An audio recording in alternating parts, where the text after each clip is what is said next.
Welcome back to the channel, hockey fans. Let's take a look back at the career of one of my favorite players of all time, the iconic blonde demon, the Flower, Guy Lafleur. Canadiens legend Guy Damien Lafleur, born September 20th, 1951, is a former professional ice hockey player who played right wing in the NHL from 1971 to 1991 with the Montreal Canadiens, New York Rangers, and Quebec Nordiques. He is a five-time Stanley Cup winner in 1973, 76, 77, 78, and 1979, all with the Montreal Canadiens. In 2017, he was named one of the 100 greatest NHL players in history. Lafleur became enamored with hockey after receiving a hockey stick for Christmas when he was 5 years old. As a youngster, he played at the Quebec International Pee Wee Hockey Tournament from 1962 to 1964, scoring a tournament record 64 points. He would later play for the Quebec Junior Aces of the Quebec Junior Hockey League from 1966 to 1969. In his final year with the Aces, he scored 50 goals and 110 points in only 49 games. As a teenager, in 1969, he joined the Quebec Remparts of the Quebec Major Junior Hockey League, where he won a Memorial Cup in 1971, scoring 130 goals and 209 points in just 62 games. The Memorial Cup is one of the hardest trophies to win, as 60 teams participate, with players aged 16 to 21. Guy Lafleur was picked first overall by the Montreal Canadiens in the 1971 NHL entry draft. Sam Pollock, who was Montreal's general manager, was adamant about obtaining one of the two top picks in 1971, being Guy Lafleur or Marcel Dionne.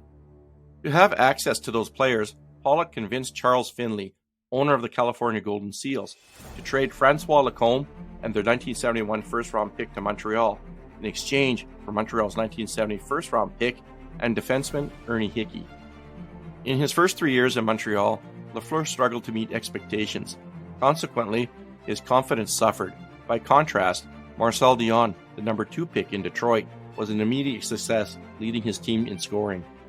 Although Lafleur's numbers weren't terrible in his first 3 years, they do not compare to year 4 and beyond. From 1974 to 1980, Lafleur scored 50 goals or more in 6 consecutive seasons, and never registered less than 119 points in any of those seasons. His most productive campaign was in 1976-77, when he won the NHL scoring race, defeating second-place finisher Marcel Dionne by 14 points. Scoring 56 goals and 136 points in 1977-78, he reached a career high, finding the back of the net 60 times. After winning a 4th straight Stanley Cup in 1979, several key Canadians, Ken Dryden and Jacques Lemaire, retired from hockey, resulting in the team's slow decline. They would lose their bid for a 5th consecutive championship in 1979-80, losing to the Minnesota North Stars in 7 games in round 2. It was also the last time that Lafleur would score 50 goals or more than 100 points. From 1980 to 1985, Lafleur's numbers and ice time began to dwindle. Having nearly been killed in a car accident on March 24, 1981, he fell asleep at the wheel and crashed into a fence, causing a metal post to sever part of his ear. When ex-teammate Jacques Lemaire took over head coaching duties, he incorporated a strict defensive style of play that Lafleur struggled to accept. This created a deep and growing divide between them. Eventually, Lafleur asked for a trade, but general manager Serge Savard declined to trade him, fearing backlash from the fans. With injuries, limited playing time, infighting with head coach Jacques Lemaire, and the emergence of superstars Mike Bossy and Wayne Gretzky, Lafleur became exasperated and retired from hockey. Lafleur's retirement was mainly due to his acrimonious relationship with head coach Jacques Lemaire. Lafleur felt that he was still a valuable asset and could produce offense that was more than enough to offset any defensive shortcomings. Many of his teammates agreed and felt that he retired far too soon. Superstar defenseman and teammate Larry Robinson tried to convince him to stay. Still, Guy was at the end of his rope. With what he felt to be Lemaire's stifling defensive style and his diminished ice time that effectively crippled his electrifying talents. "I am empty. I have no more energy left for hockey. Even if I had a big offer, I can't do it anymore," he told his wife. Lafleur's last game was against the Detroit Red Wings. The next day, on November 26, 1984, Serge Savard held a press conference at the Forum, making it official. Lafleur admitted that he decided to quit hockey after the second period of the Detroit game, after again requesting more ice time. Apparently, Lemaire promised to give him more ice time, but didn't deliver. Lafleur guesses that he played 6 minutes that game. 19 games into the 1984-85 season, Lafleur had 2 goals and 5 points. In 1988, Lafleur returned to the NHL, this time in a Rangers jersey. In an exhibition game against the Edmonton Oilers, he impressed Mark Messier so much that the Oilers star convinced Rangers general manager Phil Esposito to sign Lafleur to a 1-year contract. In his return to Montreal, Lafleur scored 2 goals in a 7-5 loss. Every time he touched the puck, Hab fans would erupt in chants of "Guy, Guy, Guy." Lafleur played his final 2 seasons in Quebec City for the Nordiques under his former Rangers coach Michel Bergeron, the Little Tagger. Nearing the end of his NHL career, Lafleur turned down an offer to join Wayne Gretzky and play for the Los Angeles Kings. In the 1991 expansion draft, he received an offer to play for the Minnesota North Stars, but he had decided to retire from professional hockey for the second and last time.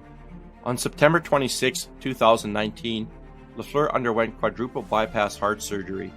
On November 28, 2019, he had a second surgery to remove the upper lobe of a lung and lymph nodes due to his cancer diagnosis.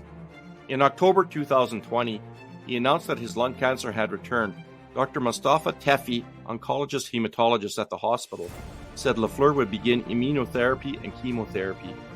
Lafleur had joined forces with the Centre Hospitale de Université de Montreal Foundation as an ambassador to help raise money for cancer research in tandem with the Guy Lafleur Fund.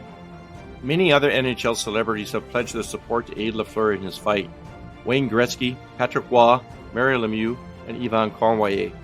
In the fall of 2020, Crystal Films announced that they are currently developing a movie about the life of Guy Lafleur.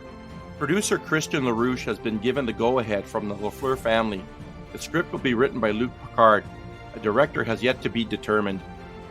Lafleur died on April 22, 2022, at age 70, exactly 1 week after Mike Bossy, who also succumbed to lung cancer. Both smoked heavily during their playing days. Both were Quebec natives, whose contemporary careers as star right-wingers were often compared. He was given a national funeral on May 3, 2022, in Montreal, Quebec. Lafleur is the all-time leading scorer in Canadiens history, notching 1,246 points, made up of the club's second highest behind Maurice Rocket Richard all-time goals with 518, and the most all-time assists with 728 in his 14 years with Montreal. He led the NHL in points in 1976, 1977, and 1978.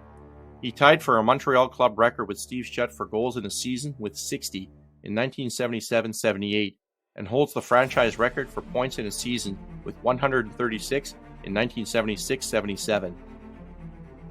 Lafleur became the first player in NHL history to score at least 50 goals and 100 points in 6 consecutive seasons, all as a Hab.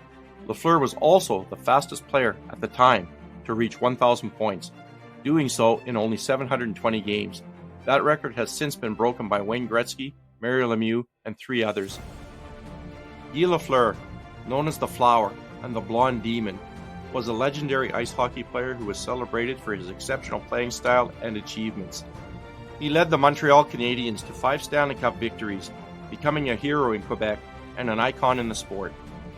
After retiring, he was inducted into the Hockey Hall of Fame in 1988, forever cementing his legacy as one of hockey's greats.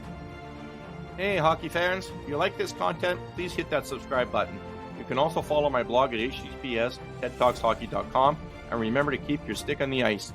Thanks for watching.